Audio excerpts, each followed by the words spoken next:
or you're watching LCL Report.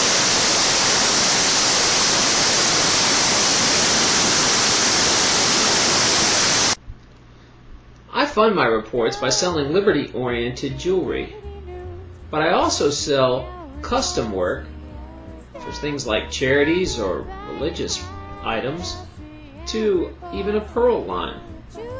Take a look at my entire collection at lclreport.com. Thanks. Hi, this is Terry Lupo, and welcome to Low Country Liberty Report. Now, today I'm going to talk about a controversial topic of if I should say the Pledge of Allegiance or not. Now, a little background is when I was a kid, I had no problem saying the Pledge of Allegiance. It was actually made you feel good, and you stood up with all your people, your classmates, and you said the pledge. And it was kind of a respectful thing to do to recognize the people that fought and died in the country, and the flag was very important to a lot of people. And it wasn't until later on in life when I actually discovered the history behind the Pledge of Allegiance that it made me really think twice about saying it. And it's hard because you don't want to be disrespectful, but yet you're going to find out in this report the real history behind the pledge. And you'll have to judge for yourself. What brings all this up is I was on a tour of upstate New York up at their wine country. Now, there's all these Finger Lakes up there, and you can drive around, and they even have this little canyon thing up there. It was beautiful, by the way. If you ever want to go up there, upstate New York's really pretty. It's not like New York City at all. Imagine that. So, on this, when you're taking a look around, we're driving to winery, and we go through a little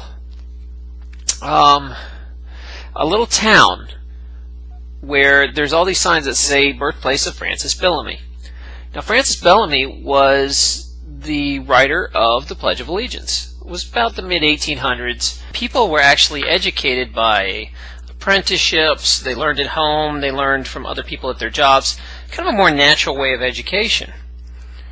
Well, Francis Bellamy and his cousin were both admitted Christian socialists. They made no qualms about hiding it, and there was a movement in the country at that time, a strong socialist movement.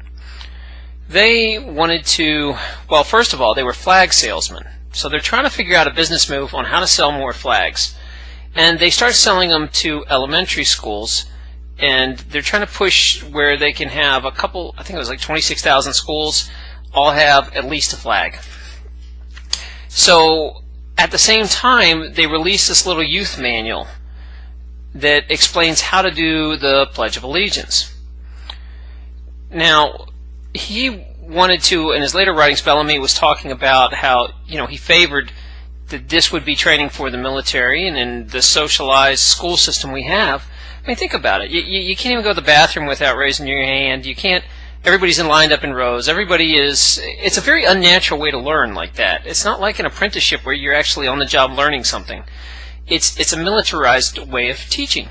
Now, him and his cousin decide to go and butter up politicians to try to encourage that we get a national education system. So him and his cousin are a big reason that we have schools like they are today.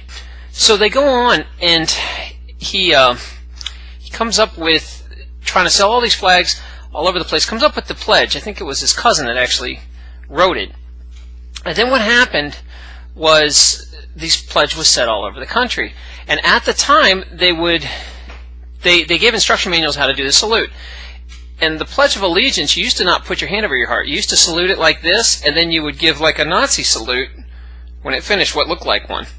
It's called the Bellamy salute. So it would go this way and up. Now, I'm going to show you some pictures here to show you these little kids that were all doing it. This idea spread across Germany. They're socialists all over Europe.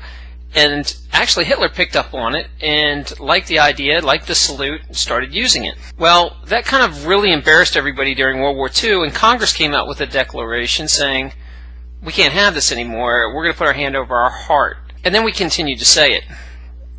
Now, why I'm picking a bone with this is because the history is a downright socialist who's selling flags to make money, and they come up with this salute as a way of propaganda to get it in. And that kind of taints the whole feeling I have towards, what I learned as a kid about the flag.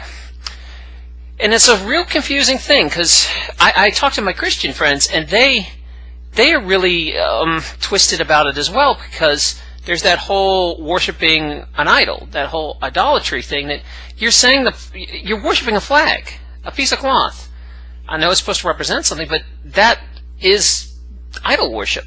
So I've also had these Christian friends who are very uncomfortable with the idea of saluting, and they're not sure what to do. In fact, I think we're the only country that has a pledge to a flag, I think. If you guys know of any other, please post it in the comments. I'm going to have to put it out there that, do you go along to get along?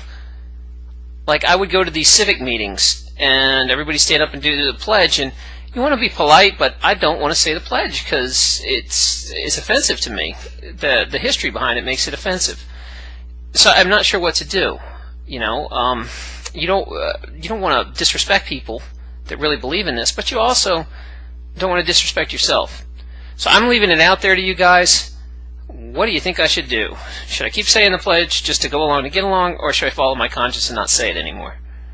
Let me know in the comments section. As always, it's Darren Lupo. Good hunting. LCL Report is looking for advertisers. Do you have a product, service, candidate, or charity that would love to be spotlighted? Look at our numbers. Over 250,000 views this month.